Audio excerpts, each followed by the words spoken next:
সন্ধে হলেই কিন্তু বাচ্চা থেকে বড় সকলেরই একটু স্ন্যাক্স জাতীয় কিছু খেতে মন চায়।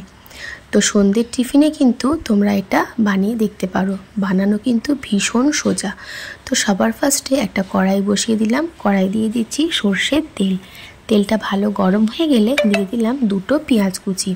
পেঁয়াজটাকে একটু ভালো করে লাল লাল করে ভেজে নেব। তো এখানে পেঁয়াজটা ভাজাও ততক্ষণে চলো এই রান্নার জন্য একটা পেস্ট রেডি করব।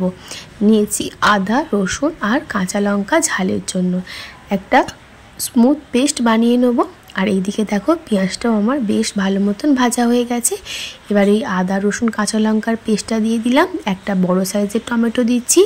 কিছু কমন গুঁড়ো মশলা দিলাম, যেমন হলুদ গুঁড়ো, ধনের গুঁড়ো, জিরের গুঁড়ো, লঙ্কার গুঁড়ো আর স্বাদ মতন নুন দিয়ে মশলাটাকে খুব ভালো করে কষিয়ে নেব যতক্ষণ না টমেটোটা নরম হয়ে আসছে আর মশলা থেকে তেল রিলিজ করছে। তো দেখো খুব ভালো করে মিশিয়ে নিচ্ছি। এবার গ্যাসের ফ্লেমটা লো টু মিডিয়ামে করে ঢাকা দিয়ে মশলাটাকে বেশ ভালো করে কষিয়ে নেবো। দেখতেই পাচ্ছ মশলা থেকে কিন্তু তেল রিলিজ করেছে আর মশলার কালারও কিন্তু একেবারেই চেঞ্জ হয়ে গেছে। এইবারে এর মধ্যে দিয়ে দিচ্ছি মেন উপকরণ, সেটা হচ্ছে চিকেন কিমা। এটা দোকান থেকে কিমা বানিয়ে নিয়ে এসেছি। তোমরা চাইলে বাড়িতেও কিন্তু ছোট ছোট করে কেটে নিতে পারো সলিড চিকেনের পিস থাকলে। তো দেখো এবার খুব ভালো করে এটা চিকেনের সঙ্গে মিশিয়ে নিয়ে গ্যাসের ফ্লেমটা লো টু মিডিয়ামে করেই কষিয়ে নেব। চিকেন থেকে তো নিজস্ব জল খানিকটা বেরোবে, সেই জলেতেই কিন্তু চিকেনটা একেবারেই সেদ্ধ হয়ে যাবে। তো দেখতেই পেলে চিকেন থেকে কিন্তু অনেকটাই জল বেরিয়েছে। আর চিকেনটা যেহেতু কিমা করা রয়েছে তো চিকেন সেদ্ধ হতেও খুব একটা বেশি সময় লাগবে না। তো 5-10 মিনিট ঢাকা দিয়ে রাখার পর চিকেনটা দেখো খুব সুন্দরভাবে সেদ্ধ হয়ে গেছে। এবারে দিয়ে দিচ্ছি দুটো মিডিয়াম সাইজের সেদ্ধ করা আলু আর দিলাম গরম মশলার গুঁড়ো দিয়ে একদম শুকনো শুকনো করে একটা পুর রেডি করে নেব। তৈরি হয়ে গেল আমার চিকেনের পুর। দেখতেই পেলে কত সহজে চিকেনের পুরটা কিন্তু তৈরি হয়ে যায়। তো ঘরে কিছু বোনলেস চিকেন থাকলে কিন্তু তোমরা এরকমভাবে চিকেনের পুর বাড়িতেই বানিয়ে ফেলতে পারবে। আর সেই পুর দিয়ে কিন্তু অনেক ধরনের রেসিপি কিন্তু বানানো যায়। তো দেখো ভালোভাবে পুরটা কিন্তু আমার একেবারে তৈরি হয়ে গেছে। তোমাদের সাথে কথা বলতে বলতে এবার এটা একটা পাত্রে ঢেলে নিলাম ঠান্ডা হওয়ার জন্য। এবার এইদিকে চলো একটু ময়দা মেখে নেবো। দিয়ে দিলাম পরিমাণ মতন ময়দা, সামান্য একটু নুন দিয়েছি আর দিলাম সাদা তেল দিয়ে ভালো করে ময়দাটাকে মেখে নেবো এই নুন আর সাদা তেল দিয়ে।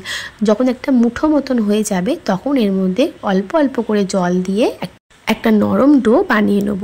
তো দেখো আমার ময়দার ডো কিন্তু একদম রেডি। এবার সামান্য একটু তেল মাখিয়ে এটাকেও রেস্টে রাখবো ওই 15 থেকে 20 মিনিটের জন্য। এই যে তেল মাখিয়ে দিচ্ছি, এবার এটা রেস্টে রেখে দেবো 15 থেকে 20 মিনিট। তারপর ফিরে আসছি। তো ময়দা আমার মাখা কমপ্লিট। এবার 15 থেকে 20 মিনিট রেস্টে রাখার পর দেখো এই ময়দাটাকে আবারও একটু মেখে নিলাম। তারপরে ঠিক এইরকমভাবে একটু লেচি কেটে নিয়েছি।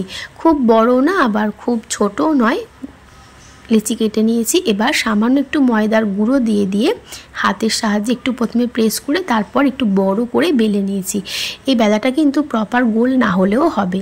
তো বেলে নেওয়ার পর এর মধ্যে দিয়ে দিলাম ওই পুরটা। আর এই বেলাটা কিন্তু খুব পাতলা করা যাবে না আবার খুব মোটাও রাখা যাবে না, সেই রকমভাবে বেলে নিতে হবে।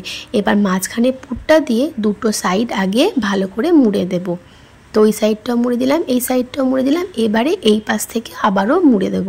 আর ওই পাশটা একটু সুন্দর দেখানোর জন্য ছুরি দিয়ে দেখো আমি একটু কেটে কেটে দিয়েছি। এই যে দেখো ছুরি দিয়ে আমি লম্বা লম্বা করে কেটে দিয়েছি, একটু দেখতে ভালো লাগবে তার জন্য। তো এবার এই দিকটাও আমি মুড়ে দেব। তবে এই কাঁটাগুলো যেন পুরের ওপরে না পড়ে সেটা কিন্তু খেয়াল রাখতে হবে, তাহলে ভাজার সময় কিন্তু পুরটা বেরিয়ে যেতে পারে। তো এবার ভালো করে চারিপাশটা একদম আটকে দিলাম যাতে কোথাও দিয়ে পুর না বেরিয়ে যায়। তো দেখো এইভাবে আমি তৈরি করে নিয়েছি। চলো এইভাবেই সব কটা বানিয়ে নিই। তো দেখো একদম ঠিক সেম প্রসেসে কিন্তু এতগুলো আমি বানিয়ে নিয়েছি। এবার আগের থেকেই কড়াই কিন্তু সাদা তেল গরম হতে বসিয়ে দিয়েছিলাম। তেলটা গরম হলে আস্তে আস্তে এগুলোকে দেব আর গ্যাসের ফ্লেম লো টু মিডিয়ামে করে ভালো করে ভেজে নেব। এটা কিন্তু খুব ক্রিস্পি হয় ওপর থেকে আর ভেতর থেকে একদম সফট হয়, খেতে কিন্তু খুব সুন্দর হয়। তোমরা একবার হলেও ট্রাই করে দেখতে পারো। তো দেখো দুটো পিঠ লাল লাল করে ভালো করে ভেজে নিয়েছি।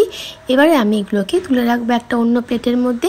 আর এগুলোর সঙ্গে কিন্তু কোনো কিছুই লাগে না, একটু টমেটো সস হলেও ভালো লাগে, আবার শুধু শুধুও খেতে ভালো লাগে। তো দেখো দুটোই আমি ভেজে নিয়েছি। এবার এরকমভাবেই আর যেগুলো আছে সেগুলোও ভেজে নেব। তো দেখো একদম তৈরি হয়ে গেল সন্ধ্যের একটা খুব সহজ চটজলদি সন্ধ্যের টিফিন। তো এবার চলো তোমাদেরকে আমি একটু কেটে দেখিয়ে দিই, তোমাদেরও তো ভেতরটা দেখতে ইচ্ছা করছে কেমন দেখাচ্ছে। তো দেখো এই যে ছুরির সাহায্যে কেটে দিলাম, দেখলে তো কত সহজে এটা কেটে গেল, কোনো রকম শক্ত নয় কিন্তু একদম নরম হয়। তো দেখো এই যে ভেতরটা দেখতেও যেমন সুন্দর, খেতে কিন্তু তার থেকেও সুন্দর। রেসিপিটা ভালো লাগলে অবশ্যই তোমরা ট্রাই করে দেখো। আর এটা কিন্তু বাচ্চা থেকে বড় সকলেরই ভীষণ ভালো লাগবে। রেসিপিটা কেমন লাগলো অবশ্যই কিন্তু কমেন্ট করে জানিও। ভালো লাগলে চ্যানেলটা সাবস্ক্রাইব করে দেবে আর আমার রেসিপিগুলো তোমাদের বন্ধুদের সাথে শেয়ার করে দিও। সবাই খুব ভালো থেকো, সুস্থ থেকো। আর আমার চ্যানেলটা কিন্তু সাবস্ক্রাইব করতে একদম ভুলে যেও না নতুন নতুন ভিডিওর আপডেট পেতে। তাহলে আজকের মতন টাটা, সবাই খুব ভালো থেকো, সুস্থ থেকো। নতুন রেসিপির সাথে আবারও হাজির হচ্ছি।